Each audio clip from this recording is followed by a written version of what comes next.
Today, we're thrilled to welcome Morgan Evans to the show. Morgan is the director and co-writer of Micro Budget. It's a comedy available to watch on Tubi and Plex with ads. Is that the truth?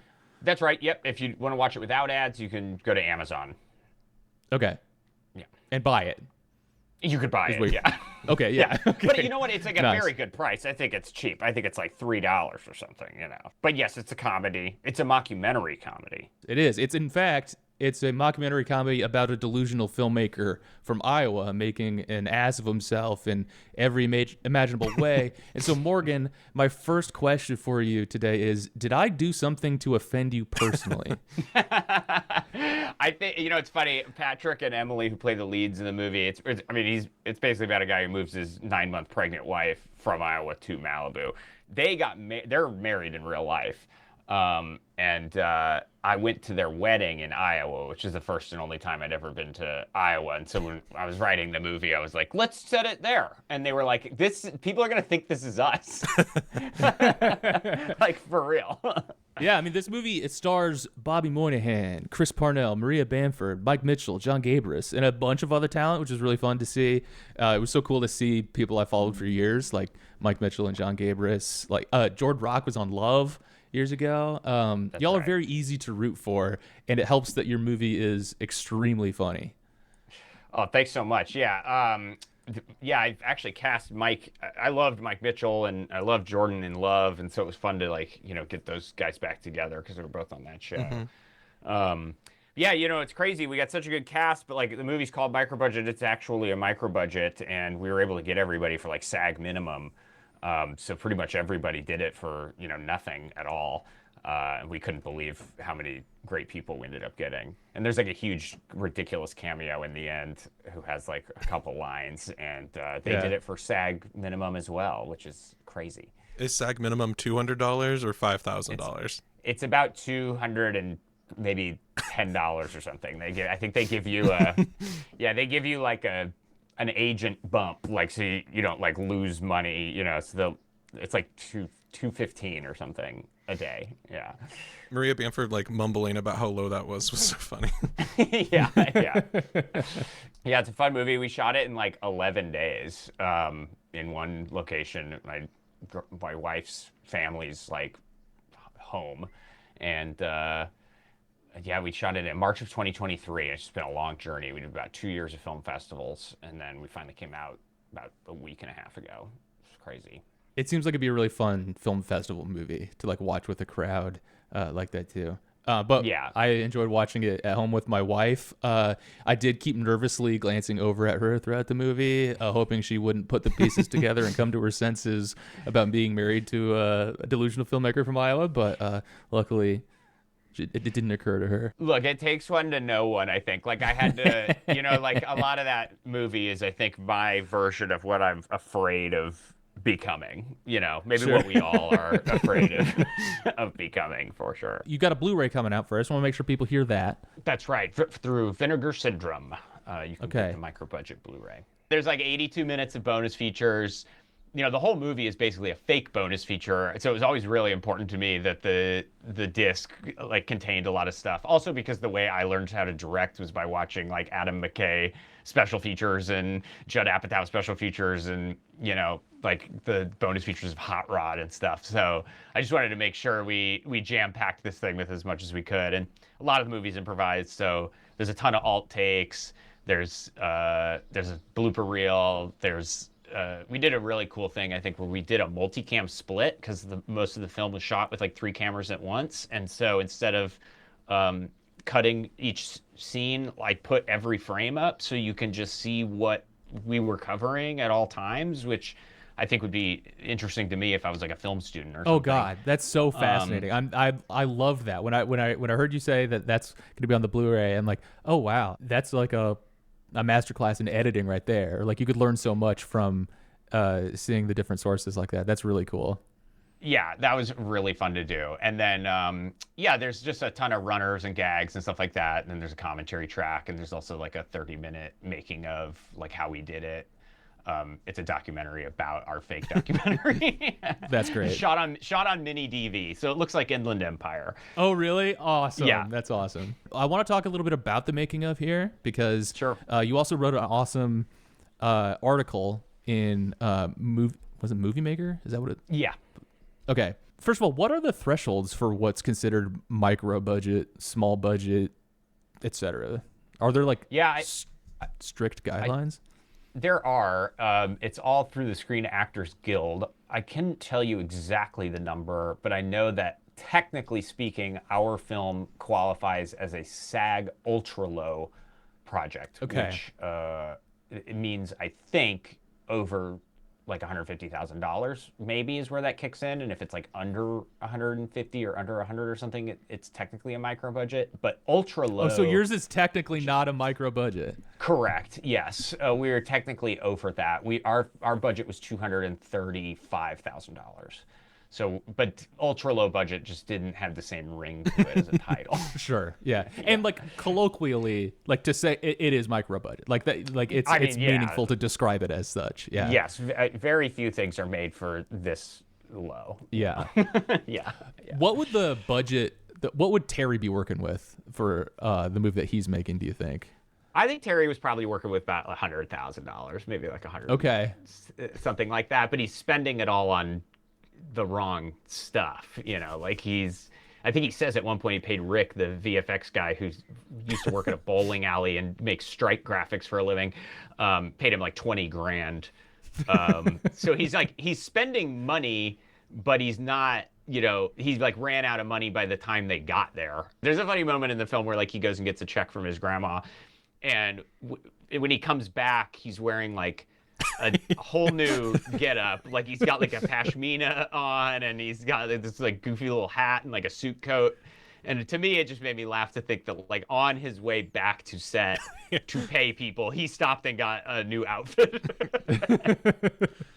Okay, this is a bit of an Iowa Rube question for you, but I'm gonna read a little bit from the article that you wrote. One thing we did not want to do, since all of us on the team are working film and TV professionals in Los Angeles, was to follow the get your friends together on weekends and make a movie without paying anyone model of indie filmmaking.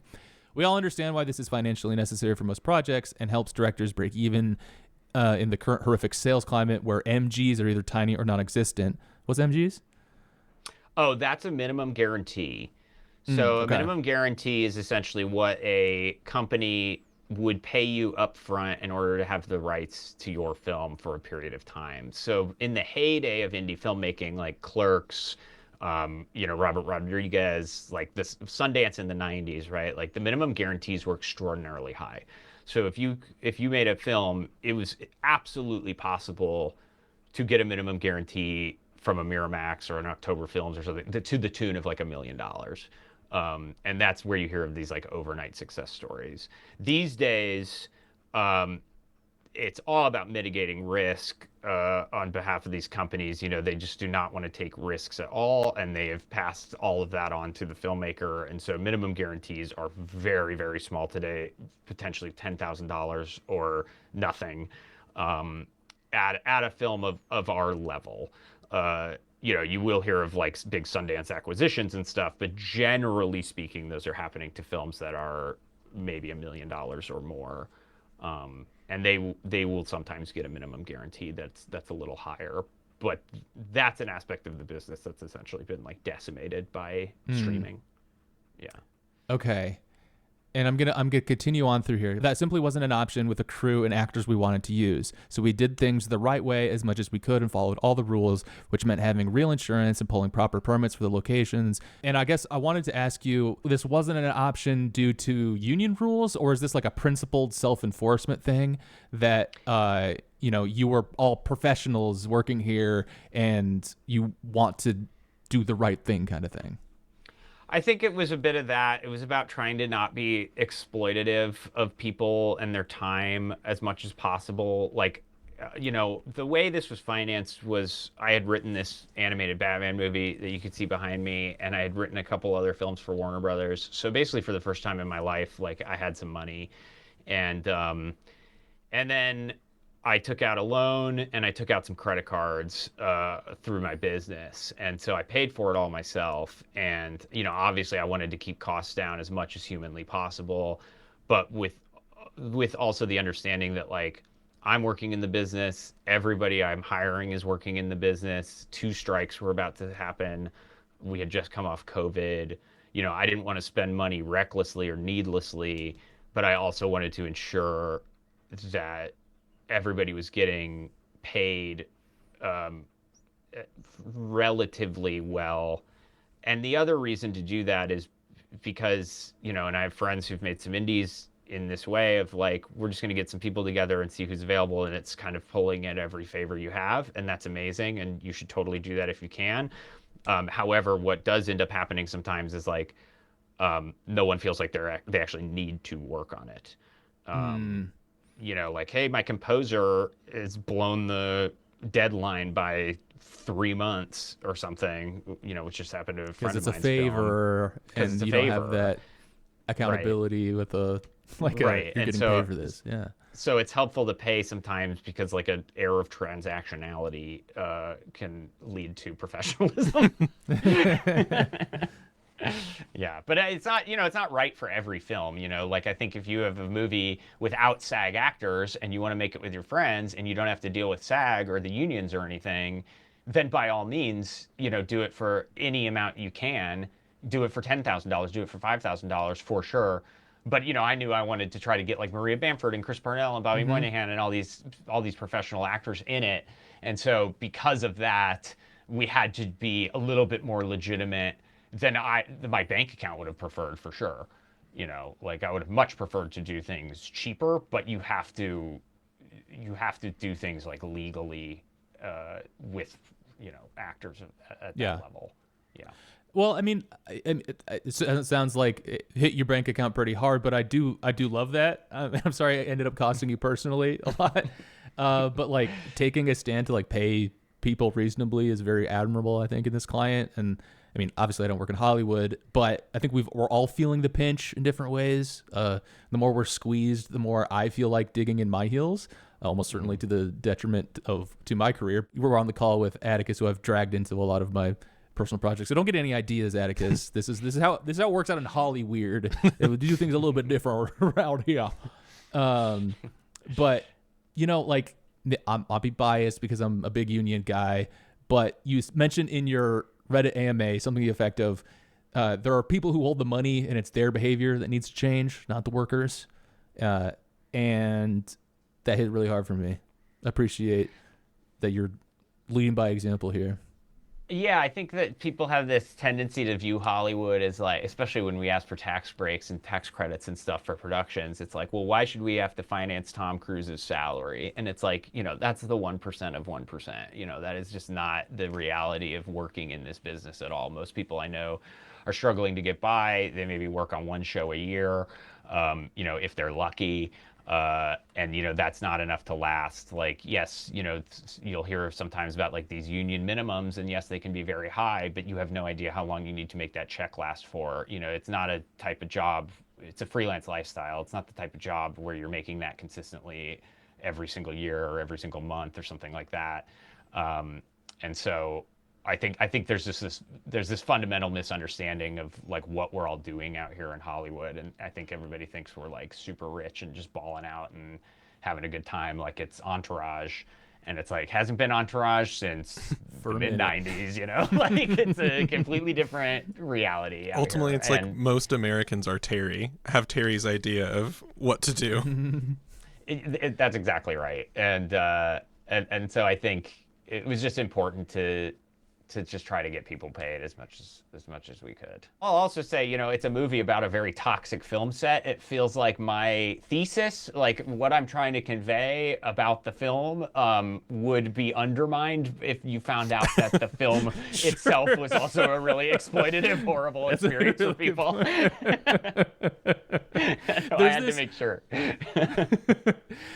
And the kind of like my last question for you here, but like there's this running joke in the movie about like, is it Rosemary's Baby found footage film that's on being relegated to like $5 on demand Vimeo rental hell, and I found that to be very funny that like I'm taking notes like, oh, that sounds like a good idea, and it's like the butt of it that's a bad idea.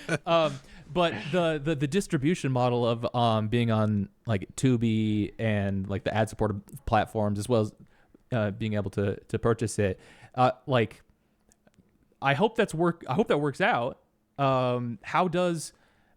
How do you feel about like these kinds of distribution models that are available to like films at this level? I mean, I think they're great. Like, honestly, like, I think that the only drawback in my mind is like, I don't necessarily want the first time anybody sees my film to like be with ads in it. Like that's sad. That's disappointing to me, especially when you can go buy it for like $3 or something. But we're pushing Tubi really hard because Tubi has like 100 million, active users or something, and it's a gigantic platform, and it's a very easy way to see the film. And they have a relatively fair profit share in terms of the ad model. Obviously, this industry is like everything else in the world. It's like tech invents the thing that already existed. Take an Uber, for example. Like they just reinvented the taxi. It's cheaper for a little bit, and then now it's more expensive than a taxi ever was, and the only difference is that the people who drive them don't have health insurance. And it's the same thing that's happening in the entertainment business. It's like we got rid of linear television cable. It decimated the film industry.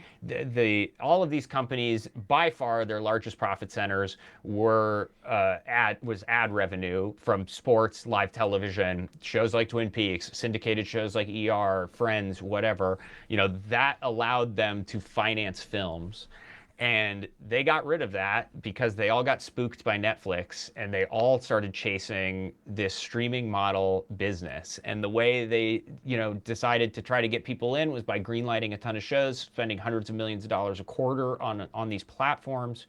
People flocked to them, but not enough people, and they realized that they had really shot themselves in the foot and like contributed to the demise of their largest profit center. And now what's happening, you're seeing everywhere, is every one of these streaming platforms has ads. So they've reinvented cable. Like, not only do you need 10 services to watch everything, like signing up for different cable packages back in the day, but now they all have advertisements in them anyway. But Morgan, to play devil's advocate, everyone's much worse off now, at least. Mm-hmm. That's true. Yeah, exactly. And they don't have to pay residuals. So in the same way that, they stripped healthcare from drivers, they've now, decimated the residual income business, which is what kept writers alive and actors alive in this business for many, many years. And so certain people are still making a ton of money off of these shows. They just happen to be, like everywhere else, all over the country, the CEOs who are taking these companies, trying to, make the bottom line look as good as possible so that they can flip it and sell it, like buying a crummy house and gutting out the kitchen and putting in Home Depot cabinets and then selling it for $1 million more. That's essentially, they're doing the landlord special on all these companies. On your livelihood. Well, what's the best way for us to support this project? Is it the Blu-ray? The Blu-ray is awesome. Yeah, if you check out the Blu-ray, I think the best way to support it is just to see it any way you want. If you want to watch it for free, I don't knock you. I love free stuff. I totally get it. So yeah, we're on Tubi, we're on Plex. You could rent it on Amazon, everywhere else. You can go to microbudgetmovie.com. That'll have literally everything that you need to see it. And then if you like it, it is super, super helpful to like log it on Letterboxd, to tell your friends about it.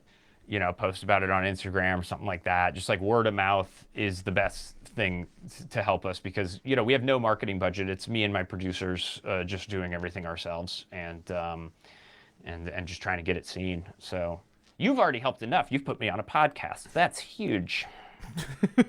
Burying you at the end of a podcast that was talking about Twin Peaks. That's a huge favor. Yeah. I can't think of anything I'd rather talk about.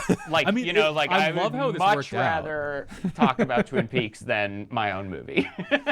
I mean, it's very cool that you turned out to be like a major Lynch fan anyway. I should have done the Lost one, to be honest. I got to plug one more thing. You got to watch this documentary called Getting Lost, which I'm in.